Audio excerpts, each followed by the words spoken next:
राधे राधे दोस्तों। आप सभी का स्वागत है आपके अपने चैनल व्रत पूजन और कहानियां में।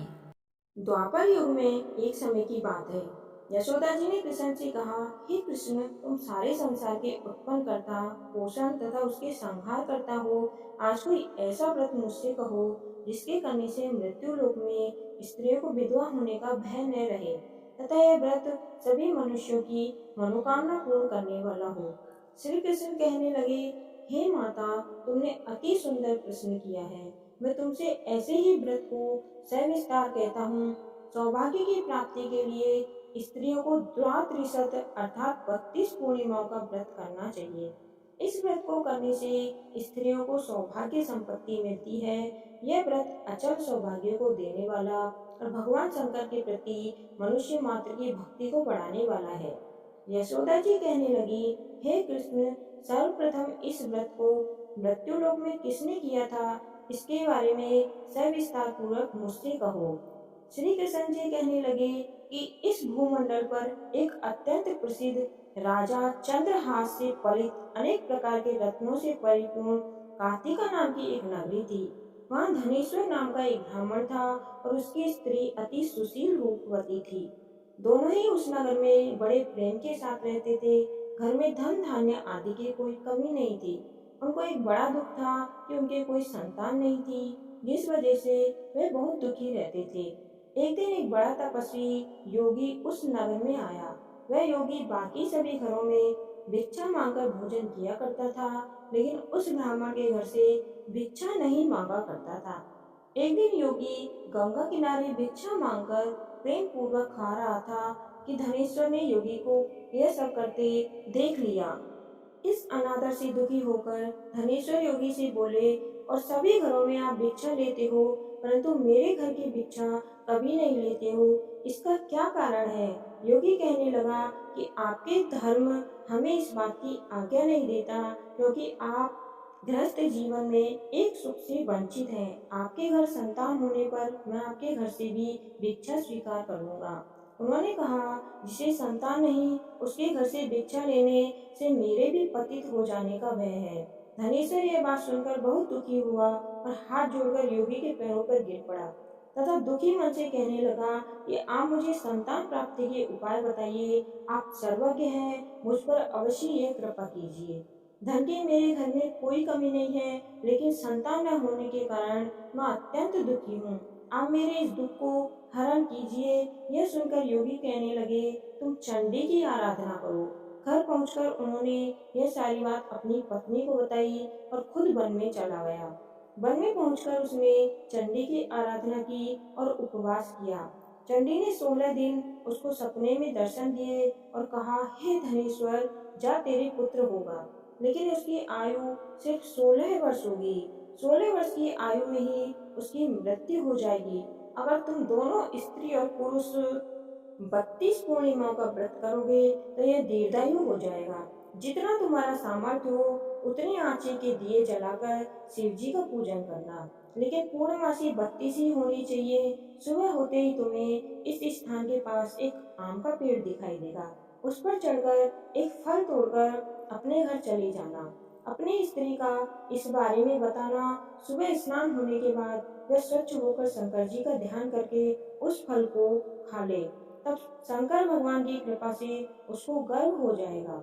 जब ब्राह्मण सुबह उठा तो उसे उस स्थान पर आम का पेड़ दिखाई दिया और वह उसे फल तोड़ने के लिए चढ़ा, लेकिन पेड़ पर चढ़ ही नहीं पा रहा था। यह देखकर उसे बड़ी चिंता हुई। उसने भगवान गणेश की उपासना की और कहा, हे दयानिधे, अपने भक्तों के विघ्नों का नाश करके उनके मंगल कार्य को करने वाले, दुष्ट का नाश करने वाले, रिद्धि सिद्धि देने वाले, आप मुझे इतना बल दें कि मैं अपनी मनोकामना पूर्ण कर सकूं। इसके बाद वह पेड़ से फल तोड़कर अपनी पत्नी के पास पहुंचा। उसकी पत्नी ने अपने पति के कहे अनुसार इस फल को खा लिया और वह गर्भवती हो गई। देवी की कृपा से उसे बहुत सुंदर पुत्र पैदा हुआ। उसका नाम उन्होंने देवीदास रखा। माता पिता के हर्ष और शोक के साथ वह बाल बढ़ने लगा। भगवान की कृपा से बालक बहुत ही सुंदर था, सुशील, पढ़ाई लिखाई में भी बहुत ही निपुण था। दुर्गा जी के कथनानुसार उसकी माता ने 32 पूर्णमासी का व्रत रखा। जैसे ही 16वां वर्ष लगा, दोनों पति पत्नी बहुत दुखी हुए। कहीं उनके पुत्र की मृत्यु न हो जाए। उन्होंने सोचा कि अगर उनके सामने यह सब हुआ तो वह कैसे देख पाएंगे। तभी उन्होंने देवीदास के मामा को बुलाया और 1 वर्ष के लिए देवीदास को काशी पढ़ने के लिए भेज दिया। 1 वर्ष के बाद उसे वापस लेकर आ जाना। देवीदास अपने माता के साथ एक घोड़े पर सवार होकर चल दिया। उसके मामा को यह बात पता नहीं थी। दोनों पति पत्नी से 32 पूर्णमासी का व्रत पूरा किया। दूसरी तरफ मामा और भांजा दोनों रात गुजारने के लिए रास्ते में एक गांव में रुके। उस दिन उस गांव में ब्राह्मण की कन्या का विवाह होने वाला था। जिस धर्मशाला में वर और बारात के बाकी लोग रुके हुए थे, उसी धर्मशाला में देवीदास और उसका मामा ठहर गए। उधर कन्या को तेल आदि चढ़ने के बाद जब लग्न का समय आया तो वर की तबीयत खराब हो गई। वर के पिता ने अपने परिवार वालों से विचार विमर्श करके कहा कि यह देवीदास मेरे पुत्र जैसा ही है, मैं इसके साथ लगन करा दूं और बाकी बाद में सारे काम मेरे बेटे के साथ पूरे हो जाएंगे। ऐसे कहने के बाद वर के पिता देवीदास को मांगने के लिए उसके मामा के पास गए। उन्होंने सारी बात बताई। मामा ने कहा कि कन्यादान से जो कुछ भी मिलेगा वो हमें दे दिया जाएगा। वर के पिता ने बात स्वीकार कर ली। इसके बाद देवीदास का विवाह कन्या के साथ संपन्न हो गया। इसके बाद वह अपनी पत्नी के साथ भोजन न कर सका और मन में विचार करने लगा कि न जाने ये किसकी पत्नी होगी। यह सोचकर उसकी आंखों में आंसू आ गए। तब वधू ने पूछा कि क्या बात है, आप उदास क्यों हो। तब उसने सारी बात पत्नी को बता दी। तब कन्या कहने लगी, यह ब्रह्म विवाद के विपरीत है। आप ही मेरे पति हैं, मैं आपकी ही पत्नी रहूंगी, किसी अन्य की कभी नहीं। तब देवीदास ने कहा, ऐसा मत करिए क्योंकि मेरी आयु बहुत कम है। मेरी बात आप पर क्या होगा। लेकिन उसकी पत्नी नहीं मानी और बोली, स्वामी आप भोजन कीजिए। दोनों रात में सोने के लिए चली गई। सुबह देवीदास ने पत्नी को 4 नगों से जड़ी एक अंगूठी दी और एक रुमाल दिया और बोला, हे प्रिय, इसे लो और संकेत समझकर स्थिर चित्त हो जाओ। मेरे मरण और जीवन जानने के लिए एक पुष्प वाटिका बना लो। इसमें सुगंधित वाली एक नवमल्लिका लगा लो। उसको प्रतिदिन जल से सींचा करें और आनंद के साथ खेलो कूदो। जिस समय और जिस दिन मेरा प्राणांत होगा उस दिन यह फूल सूख जाएंगे। जब यह फिर से हरे हो जाएं तो जान लेना मैं जीवित हूँ। यह समझकर वह वहां से चला गया। इसके बाद जब वर और बाकी बारात मंडप में आए तो कन्या ने उसे देखकर कहा, यह मेरा पति नहीं है, मेरे पति वह है जिसके साथ रात में विवाद हुआ है। इसके साथ मेरा विवाह नहीं हुआ। अगर यह वही है तो यह बताए कि मैंने इसके क्या दिया। साथ ही कन्यादान के समय को आभूषण मिले उन्हें दिखाएं। कन्या की ये सारी बातें सुनकर वह कहने लगा कि मैं ये सब नहीं जानता। इसके बाद सारी बारात भी अपमानित होकर लौट गई। भगवान कृष्ण बोले, हे माता, इस प्रकार देवीदास काशी चला गया। कुछ समय बीत गया तो एक सर्प उसे डसने के लिए वहां आया, लेकिन वह उसको काट नहीं पाया क्योंकि उसकी माता ने पहले ही 32 पूर्णिमा का व्रत कर लिए थे। इसके बाद खुद काल वहां पहुंचा। भगवान की कृपा से तभी वहां माँ पार्वती और भगवान गणेश आ गए।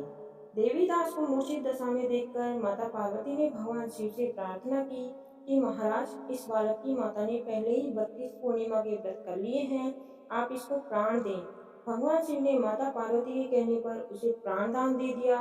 उधर उसकी पत्नी उसके काल की प्रतीक्षा कर रही थी। उसकी पत्नी ने जाकर देखा कि पुष्प और पत्र दोनों ही नहीं है तो उसको बहुत आश्चर्य हुआ। जब उसने देखा कि पुष्प वाटिका फिर से हरी हो गई है तो वह समझ गई उसका पति जिंदा हो गया है। इसके बाद वह बहुत ही प्रसन्न होकर अपने पिता से कहने लगी कि मेरे पति जीवित हैं, उनको ढूंढिए। जब 16वां वर्ष व्यतीत हो गया तो देवीदास भी अपने मामा के साथ काशी चल दिया। उधर उसकी पत्नी के परिवार वाले उन्हें ढूंढने के लिए जा ही रहे थे कि उन्होंने देखा कि देवीदास उसके मामा उधर ही आ रहे हैं। उसको देखकर उनके ससुर बहुत प्रसन्न हुए और उसे अपने घर ले आए। वह सारा बगर इकट्ठा हो गया और कन्या ने भी उन्हें पहचान लिया। देवीदास ने उनके बाद अपनी पत्नी और मामा को लेकर वहां से चल दिए। उधर ससुर ने भी उन्हें बहुत सारा धन दहेज दिया। जब वह अपने घर की तरफ चल रहे थे तो उसके माता पिता को लोगों ने खबर कर दी, तुम्हारा पुत्र देवीदास अपनी पत्नी और मामा के साथ आ रहा है। ऐसा सुनकर पहले तो उन्हें विश्वास नहीं हुआ, लेकिन जब देवीदास आया तो उसने अपने माता पिता के पैर छुए तो देवीदास के माता पिता ने उनका माथा चूमा और दोनों को अपने सीने से लगा लिया। दोनों के आने की खुशी में धनेश्वर ने बहुत दान दक्षिणा दी और ब्राह्मणों को भी जिमाया। श्री कृष्ण जी कहने लगे कि इस तरह धनेश्वर को 32 पूर्णिमा के व्रत के प्रभाव से संतान प्राप्त हुई। जो स्त्रियां इस व्रत को करती हैं वह जन्म जन्मांतरों तक वैधव्य का दुख नहीं भोगती हैं और सदैव सौभाग्यवती रहती हैं। यह मेरा वचन है। यह व्रत संतान देने वाला और सभी मनोकामनाओं को पूर्ण करने वाला है। कहानी सुनने वाले और सुनाने वाले सभी का भला हो, आपकी सभी मनोकामनाएं पूर्ण हो। अगर आपको मेरी कहानी अच्छी लगी हो तो आपके अपने चैनल को सब्सक्राइब करें। धन्यवाद। आपका दिन शुभ हो।